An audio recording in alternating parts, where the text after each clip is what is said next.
Maimonides, one of Judaism's greatest scholars, saved his dying religion by adopting Islam's model. He lived under Muslim protection, thrived in Islamic civilization, and borrowed their methodology to create his masterwork. Then he wrote volumes about why Muhammad wasn't legitimate. This is supremacist ideology in action. This is what it does even to the most brilliant minds. This is how it makes you take from people while denying them credit. And it's a perfect case study for everything we've been examining in this series. To understand what Maimonides did, we need to understand the crisis he was facing. In the 12th century, Judaism was in serious trouble. No central authority, no temple, no unified leadership. Jewish communities were scattered across the world with no coordination. The diaspora was complete and the center couldn't hold. The Talmud, the repository of Jewish law, was incredibly complex. Endless debates, contradictory opinions, massive volumes of commentary upon commentary. Ordinary people couldn't access it. It required years of specialized study just to understand basic laws. The average Jew had no practical way to know what God required. Judaism was losing members. People were converting to Christianity in Europe and Islam in the Middle East. The religion desperately needed revitalization. It needed accessibility. It needed organization. It needed something radically different. And across the Islamic world, a different model was thriving spectacularly. The Prophet Muhammad had established something revolutionary, a clear, systematic, accessible legal code. The Quran wasn't buried in endless commentary.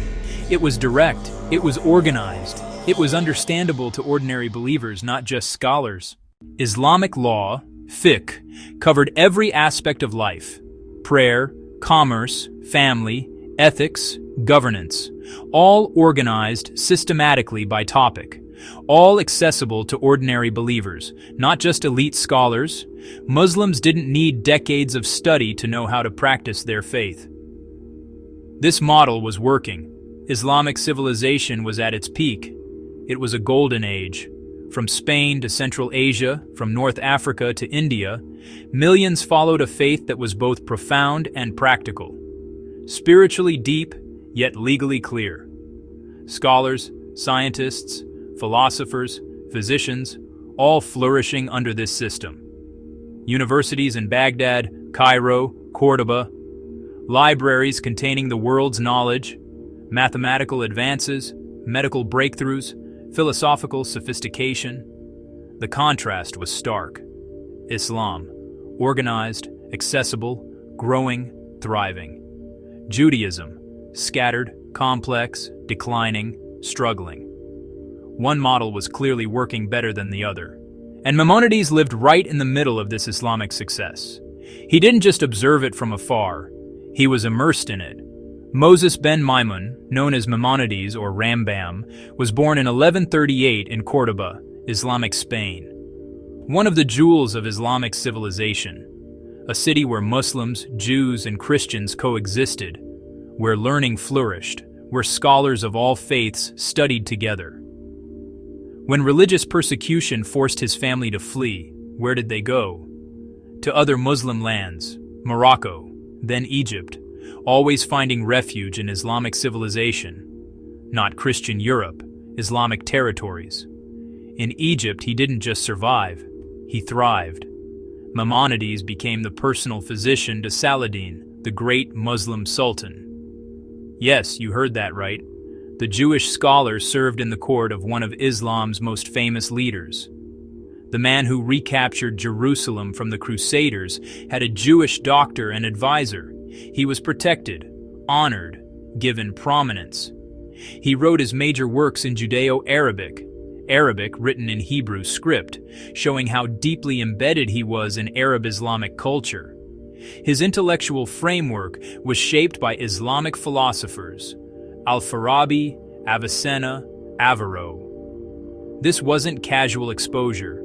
Maimonides lived his entire adult life, his most productive years, under Muslim rule, under Muslim protection, learning from Muslim scholars, using Muslim intellectual frameworks, benefiting from Islamic civilization's tolerance and sophistication. His success was entirely enabled by Islamic society. And then Maimonides did something revolutionary for Judaism. He created the Mishnah Torah, a complete systematic code of Jewish law. For the first time in Jewish history, all of Jewish law was organized systematically by topic, not scattered across endless Talmudic debates, not buried in contradictory opinions. Clear, organized, accessible. Written in clear, accessible Hebrew, not complex Aramaic. Designed so that ordinary Jews wouldn't need years of Talmud study. They could simply read the Mishnah Torah and know how to practice their faith. One authoritative text instead of endless debate. It was comprehensive. It covered everything: prayer, Sabbath, holidays, dietary laws, ethics, marriage, commerce, civil law, temple service, ritual purity. Every single aspect of Jewish life, all organized logically by subject matter. Jewish scholars called it revolutionary, a game changer, the work that would define Jewish practice for centuries. Maimonides became known as the Second Moses, the greatest Jewish scholar since Moses himself gave the Torah.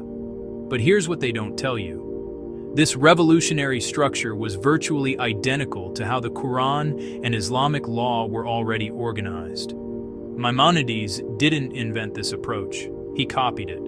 Systematic organization by topic? That's the Quran and Hadith structure.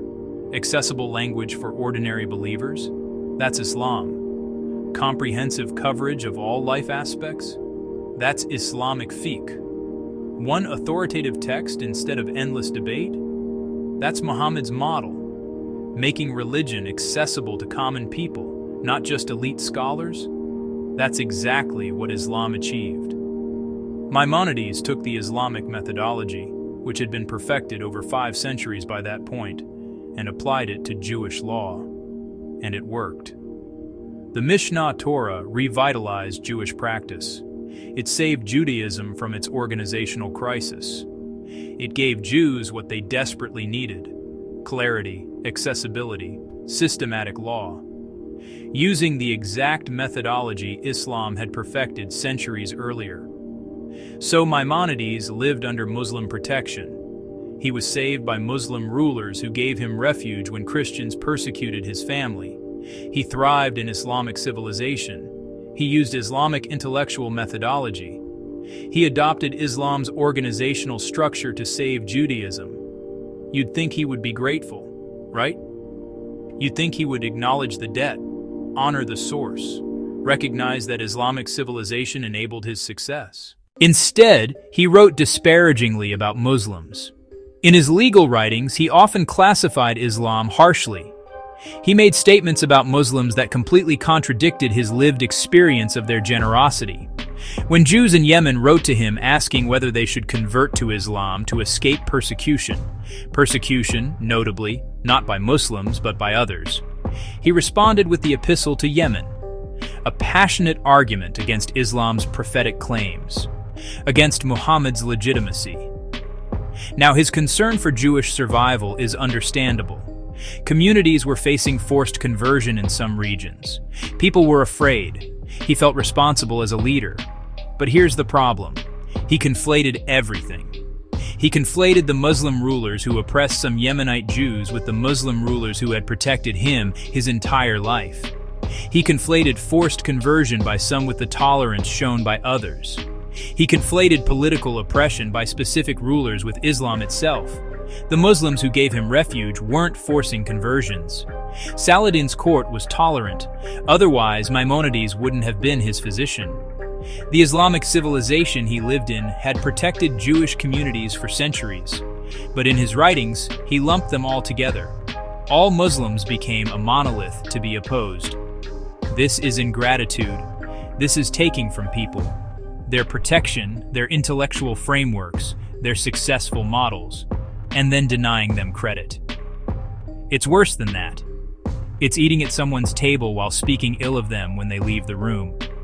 It's being saved by someone, using their tools to save yourself, then claiming they have nothing valuable to offer. Maimonides knew better. He wasn't ignorant. He knew Muslim scholars personally. He knew Muslim physicians. He knew Muslim leaders who treated him with honor and respect. These weren't abstract enemies to him. These were real people who had been good to him. Saladin wasn't a theoretical figure. He was Maimonides' employer and protector. But supremacist ideology was stronger than personal experience, stronger than gratitude, stronger than intellectual honesty. Think about what this reveals. Natural human gratitude says, thank those who helped you, honor those who protected you, acknowledge those from whom you learned. But ideology can override this natural gratitude. It can make you betray your benefactors. It can make you deny obvious debts. This is the power of conditioned thinking. Maimonides was conditioned to believe that only Jewish tradition could be valid, that anything good must have originated with Jews, that acknowledging debt to Muslims would somehow diminish Jewish achievement. So even while using Islamic methodology, even while living under Islamic protection, even while being shaped by Islamic intellectual culture, he had to deny its value. He had to maintain that Islam was inferior, that Muhammad wasn't legitimate, that his success happened despite Islamic civilization rather than because of it. This is what makes Maimonides such an important case study. Here was one of history's most brilliant minds, a polymath, philosopher, physician, legal scholar, theologian, a genius by any measure.